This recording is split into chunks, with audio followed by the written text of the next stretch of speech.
Baby, चलो अंदर तुम्हारी बैटरी चार्ज कर देता हूँ। रात में तो की थी। चलो फिर से कर देता हूँ। नहीं जानू, इस तरह से करोगे तो बैटरी फूल जाएगी। अरे पागल, बैटरी नहीं फुलाऊंगा, पीछे वाला सुरंग बजाऊंगा। समझ गई। अच्छा यार, तुम लड़के बोलते हो कि लड़कियों का दिमाग घुटने में होता है, हाँ सही तो बोलते हैं। और आज ये मैं साबित करूंगी कि लड़कों का दिमाग घुटने में होता है। चुप हो जा यार, क्यों बेइज्जती करवाने पर लगी हो। अभी पता चलेगा किसका दिमाग घुटने में होता है। एक क्वेश्चन का आंसर दे सकते हो? हाँ जरूर दे सकते हैं, पूछो। इश्क मोहब्बत क्या है? इश्क मोहब्बत वो चीज है जिसका नाम सुनते ही लड़कों का खड़ा हो जाता है। सुनिए जी, जिंदगी हमारे साथ कैसा खेल खेल रही है। बेबी, जिंदगी खेलती भी उसी के साथ है जो खिलाड़ी बेहतरीन होता है। दर्द सबके एक जैसे, मगर हौसले सबके अलग अलग होते हैं। कोई हताश होके बिखर जाता है, कोई संघर्ष करके निखर जाता है। अच्छा बेबी, तुम गोरी हो, मैं काला हूँ, ऐसा क्यों? क्योंकि मैं दिन में पैदा हुई थी और तुम रात में पैदा हुए थे, इसलिए। सुनिए जी, एक बात बोलूं? अगर आप मारो ना तो बोलूं? नहीं मारूंगा, बोल क्या बात है। मैं प्रेग्नेंट हूँ। अरे वाह, ये तो अच्छी खबर है। तू डर क्यों रही थी? कॉलेज के दिनों में पापा को बताई थी तो बहुत मार पड़ी थी। सुनिए जी, एक बात बताओ, आप घर पे कोई खाने का सामान लाते हो तो सबको बांट के खिलाते हो, और कोई घर पे लाता है तो अकेले खा जाता है। बेबी, एक बात हमेशा याद रखना, चोरी से खाने वाले का कभी पेट नहीं भरता, और बांट कर खाने वाला कभी भूखा नहीं मरता।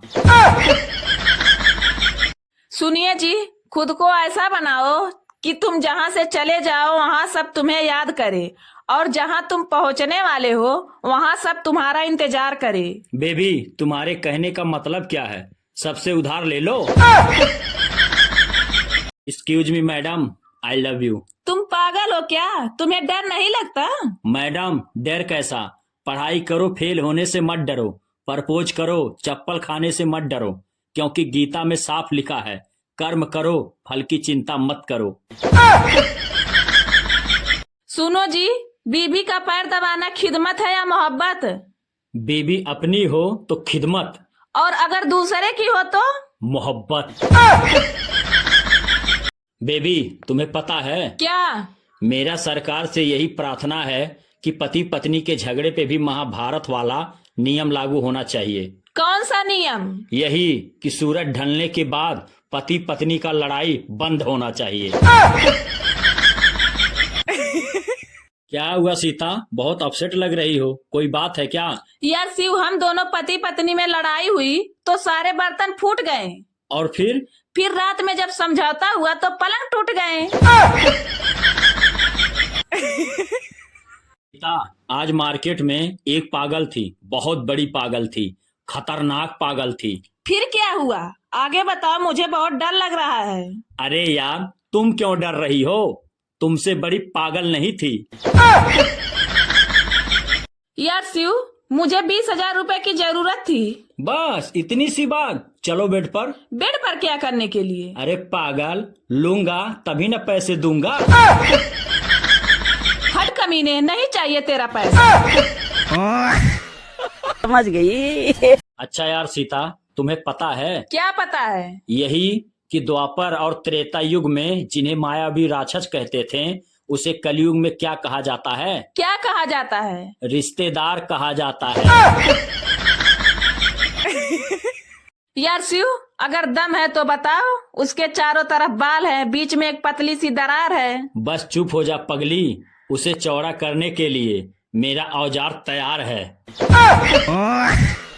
समझ गई। अच्छा सीता, मान लो अगर तुम्हें दो लड़कों से प्यार हो गया हो, पहला लड़का जो आपको आंसू देने वाला हो और दूसरा लड़का जो आपके आंसू पोंछने वाला हो, तो बताओ इसमें से सबसे अच्छा लड़का कौन है?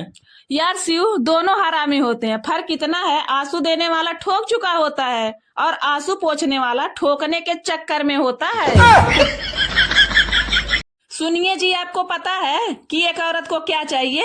हाँ पता है। क्या पता है? यही कि औरत को एक बिगड़ा हुआ मर्द चाहिए, क्योंकि समझाने वाले मर्द उन्हें जहर लगते हैं।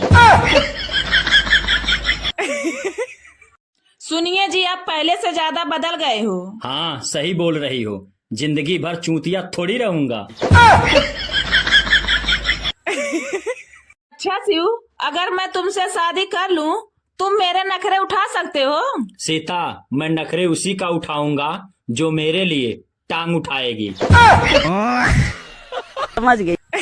क्या हुआ सीता, रो क्यों रही हो? यार, कल रात में 5 डाकू आए और मेरी इज्जत लूट ली। तूने उन्हें रोका नहीं? मैंने उन्हें रोकने की बहुत कोशिश की, लेकिन वो लोग बोले अब हमें जाने दो, हम बहुत थक गए हैं।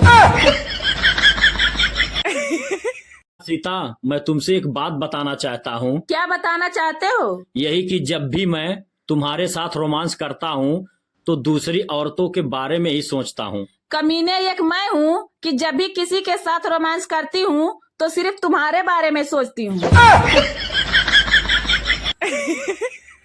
सुनिए जी, एक बात बताइए, सभी सामान का रेट महंगा हो गया, माचिस का आज भी 1 ही रुपया कीमत है, ऐसा क्यों? क्योंकि आग लगाने वालों की कीमत कभी नहीं बढ़ती, चाहे वो सामान हो या इंसान।